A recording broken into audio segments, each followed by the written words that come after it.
Hi everybody! This video will be a review of our functions unit. So we'll quickly talk through some review problems and you can feel free to complete the worksheet along with me. Let's get started.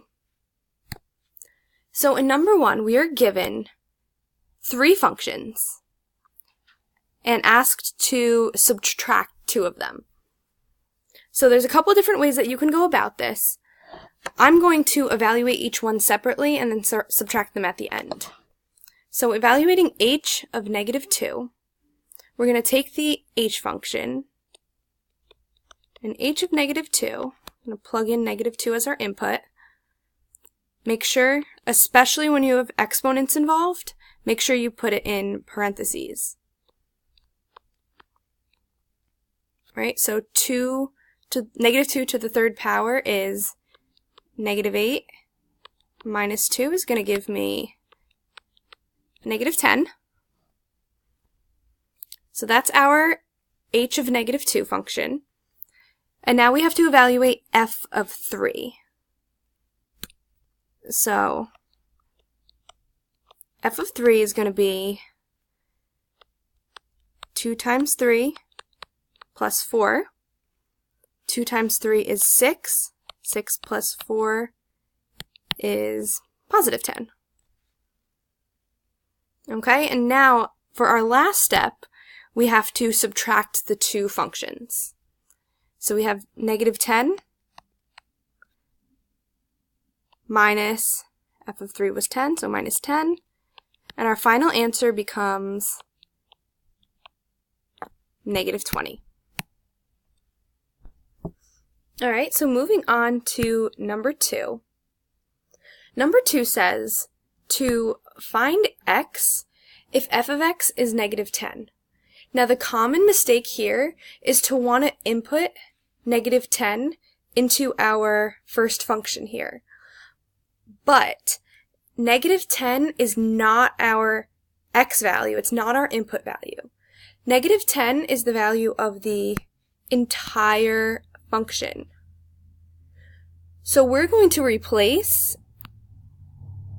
and substitute -10 in where the entire function is. So we're setting it equal to -10.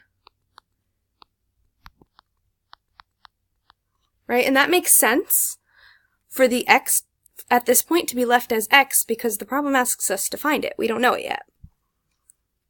Alright, and this looks like an equation that we know how to solve. We get -14 equals 2x, and -7 is our x value. Right, so that's one to watch out for. Moving on to number 3. I know it can look a little bit intimidating because there's a fraction, but I promise you it'll work out nice. Alright, so in this case, we're given 2 functions, and we're going to be asked to multiply them. So first, I'm going to evaluate f of x at 1/2. So I'm going to write f of 1/2 equals 2 times 1/2 plus 4. 2 times 1/2 is just 1. 1 plus 4 is 5. Okay, so we've done f of 1/2. Now we have to do g of 0. Right, so we're plugging in 0 for our input value. G of 0 equals -0 squared. Right, which we know 0 squared is just 0. -0 is 0. So we end up with 0 as the output of our function. The operation is multiplication, so we're just doing 5 times 0, and our final result is 0. Okay? Number 4 is very similar, except instead of multiplication, the fraction bar indicates division. So again, I'm going to evaluate my function that's in the numerator of the fraction, the g of 5. And again, be very careful to use your parentheses correctly. G of 5 is negative 5 squared. I'm just using the function given, which is negative 25. 5 squared is 25 times negative 1, that's what that negative sign means, is negative 25. H of 3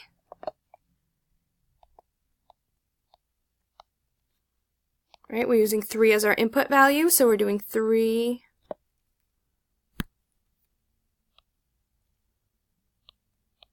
cubed minus 2. 3 cubed, if you calculate that, is 27. 27 minus 2 equals positive 25. All right, and the operation is division. Make sure to keep the g of 5 in our numerator and the h of 3 in our denominator. We end up with negative 25 over 25, which simplifies out to be negative 1. Okay? Number 5 is a composition of functions.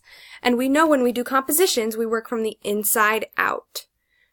So the first thing I'm evaluating is f of negative 1. Right? So we do f evaluated at negative 1, which is going to give me 2 times negative 1 plus 4, which is negative 2 plus 4, which gives me a value of 2. Okay, and we're working from the inside out. We found that f of negative 1 is 2, so we're replacing this f of negative 1 with the 2, and we have, now we're working with h of 2, which is 2 cubed minus 2. 2 cubed is 8, so 8 minus 2 is 6. And 6 is our final answer.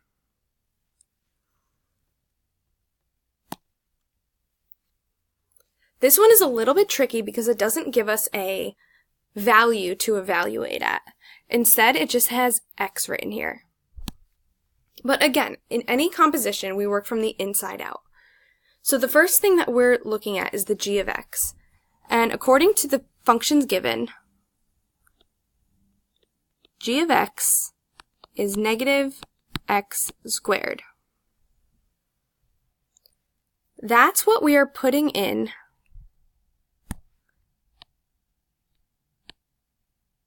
to our function here. So now we're doing f of negative x squared. So when we look at the f of x function here, instead of x, we're writing negative x squared. So that's going to be 2 times negative x squared plus 4. Right? 2 times negative x squared is just negative 2x squared plus 4.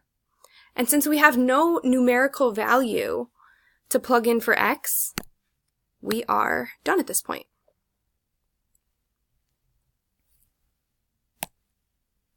Number 7 gives you a word problem. It says a chocolate factory is making chocolate bars. The function below shows how many chocolate bars will be made after a certain amount of minutes. And in the problem, it's saying that the t represents the amount of minutes, and the c of t represents how many chocolate bars. Okay, so letter A asks us to evaluate c of 5. 5 is our input, or our t value. If we look at this,